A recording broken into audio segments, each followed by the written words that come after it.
شب دوم ماہ رمضان المبارک ایک عظیم خاتون سے منسوب ہے، اور میں اس لیے تذکرہ کرنا چاہ رہا ہوں کہ میں نے جتنی باتوں کا ذکر کیا ہے وہ ساری باتیں اس خاتون کی وہاں پائی جاتی تھی۔ میں نے دعاؤں کا تذکرہ کیا، میں نے عبادتوں کا تذکرہ کیا، میں نے نمازوں کا تذکرہ کیا، میں نے قرآن کا تذکرہ کیا۔ معمولی بات نہیں ہے، سن لیں آپ، جس خاتون کا میں تذکرہ کرنے جا رہا ہوں انہوں نے اپنی زندگی میں کتنے قرآن پڑھے تھے سنیں گے آپ؟ اپنے گھر میں انہوں نے قبر کھود دی تھی، اور اس قبر میں 15 سال کے اندر انہوں نے 1800 بار قرآن لیٹ کر پڑھا۔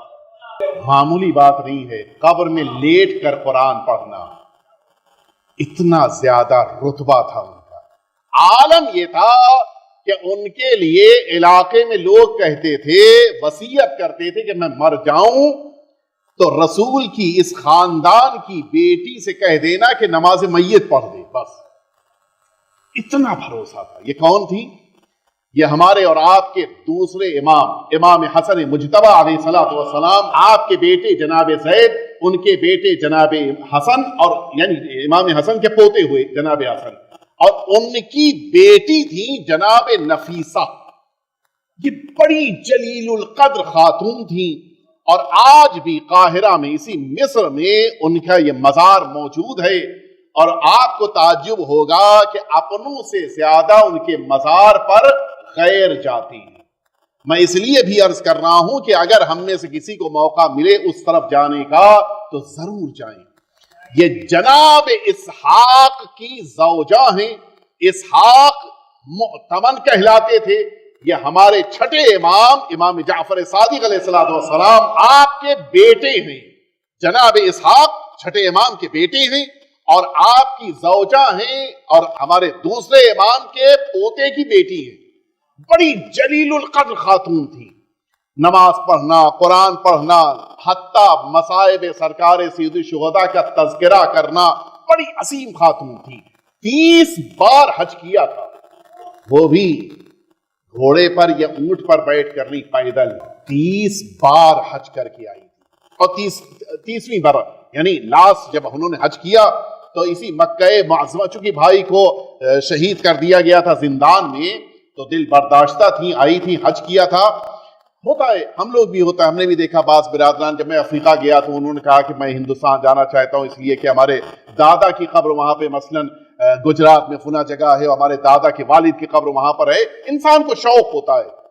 جناب نفیسہ نے یہ بات کہی کہ میں اپنے جد جناب ابراہیم کی قبر پہ جانا چاہتا ہوں، اور جناب ابراہیم کی قبر جو آپ جانتے اسی فلسطین میں موجود ہے، بیت المقدس میں آئی تھی، جناب ابراہیم کی قبر کے اوپر آئی تھی، بڑا گریہ کیا تھا، اور اپنے جد سے التماس کی تھی کہ ظاہر ہے کہ حالات بگڑ چکے تھے مدینہ طیبہ میں، اس لیے کہ 7ویں امام زندان میں تھے، اور اچھے خاصے سادات یا شہید کر دیے گئے تھے یا ان کو زندانوں میں ڈالا گیا تھا۔ بڑی فریاد کی تھی، تو اس موقع کے اوپر جناب ابراہیم نے خواب میں آ کر ان کو تعلیم کیا تھا، کون سا سورہ پڑھو، کون سی قرآن کی آیتیں پڑھو، اور پھر یہ اپنے شوہر کے ساتھ مصر منتقل ہوئی تھی۔ عالم یہ تھا کہ مصر میں جس زمانے میں آپ کا قیام تھا، اس زمانے میں لوگ بس صرف آ کر اپنی مشکل بیان کرتے تھے، خود رسول نہیں تھی، امام نہیں تھی، لیکن اس کے باوجود چونکہ اللہ کے رسول اور امام سے وابستہ تھی، اللہ نے دعا میں زبان میں اتنا اثر رکھا تھا کہ لوگوں کی مشکلات کو 2-4 گھنٹوں میں حل کر دیا گیا۔ جس موقع کے اوپر آپ اس دنیا سے رخصت، پہلی رجب کو طبیعت خراب ہوئی، اور آپ کے ساتھ آپ کے بھائی کی بیٹی جناب زینب نام تھا، وہ ساتھ میں رہتی تھی، شوہر ساتھ میں تھے، 2 بیٹے تھے۔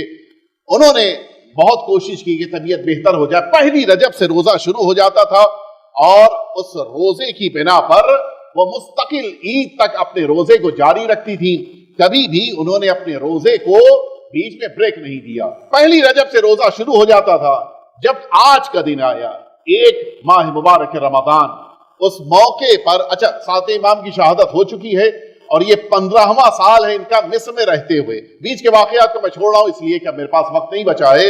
اس موقع کے اوپر جب آج کا دن آیا تو آپ کو اسی جناب زینب جو آپ کے بھائی کی بیٹی تھی، انہوں نے کہا کہ میں طبیب لے کے آتی ہوں. گئی اس علاقے کے ڈاکٹر کو لے کے آئیں. ڈاکٹر نے آ کر کہا کہ یہ دوائیں ان کو کھانی ہوں گی اور ان دواؤں کے لیے ان کو آج روزہ توڑنا ہوگا, روزہ نہیں رکھنا ہے. جواب سنیں گے.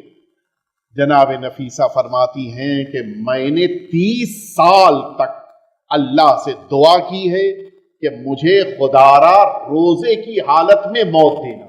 یہ ممکن نہیں ہے کہ میں روزہ چھوڑ دوں صرف اس لیے کہ مجھے دوا کھانی ہے. نہیں, دوا کے لیے نہیں روزہ توڑا. افطار کیا, جب افطار کا موقع آیا پھر انہوں نے دوا کھائی, اگلے دن پھر روزہ رکھا اور کل کے دن روزے کی حالت میں یہی سورہ انعام کی تلاوت شروع کی. انہوں نے بہترین انداز سے تلاوت فرماتی تھی. جب اس کی آیت پڑھتے پڑھتے آپ اس آیت شریفہ تک پہنچی, سورہ انعام کی آیت نمبر 127, وَلَهُمْ دَارُ السَّلَامُ عِنْدَ رَبِّهِمْ وَهُوَ وَلِيُّهُمْ بِمَا كَانُوا يَعْمَلُونَ. ان کے لیے ان کے پروردگار کے نزدیک دار السلام, دار السلام جنت کا بلند ترین درجہ, ان کے لیے اللہ کے نزدیک دار السلام قرار دیا گیا ہے. اور اللہ رب العزت ان سب کا ولی ہے, جانتا ہے کہ وہ کیا نیک کام انجام دے رہے ہیں. اس آیت کو پڑھتے پڑھتے دنیا سے آنکھ بند کر دی. کیا سعادت ہے, کیا خوش نصیبی ہے. آپ واقف ہیں, اسی لیے بعض بزرگان کو ہم نے دیکھا کہ اپنی دعاؤں میں یہ بات کہتے ہیں کہ پروردگار مجھے اس موقع پر اپنی بارگاہ میں بلانا جب میں تیرا مہمان ہوں گا. انسان ماہ مبارک صیام میں اللہ کا مہمان ہوتا ہے. بس ایک جملہ کہے کہ میں اپنی بات کو مکمل کر دوں. بڑی آرزو تھی ان کی کہ مجھے اس حالت میں دنیا سے جانے کا موقع ملے کہ میں بھوکی ہوں, میں پیاسی ہوں. وجہ صرف ایک تھی, وہ یہ چاہتی تھی کہ ان کربلا کے شہداء کی طرح سے دنیا سے جائیں. یہ اہل بیت اطہار کے گھرانے کی وہ منفرد شخصیت تھی کہ جن کی بنا پر بات آ گئی. وہ آخری جملہ بھی کہتا چلوں, آپ کے شوہر نے چاہا تھا کہ آپ کے جنازے کو لے کر جائیں, مدینہ طیبہ دفن کریں. پورے مصر والے جمع ہو گئے تھے, مال دولت دے رہے تھے, لیکن انہوں نے کہا نہیں, مجھے لے کے جانا ہے. رات میں جس موقع پر خواب میں رسول اللہ تشریف لائے, کہا نہیں اسحاق, میری اس بیٹی کو یہیں مصر میں دفن کرو, اس لیے کہ اس کی بنا پر مصر والوں سے اللہ عذاب تو اٹھاتا ہے اور رحمت نازل کرتا ہے.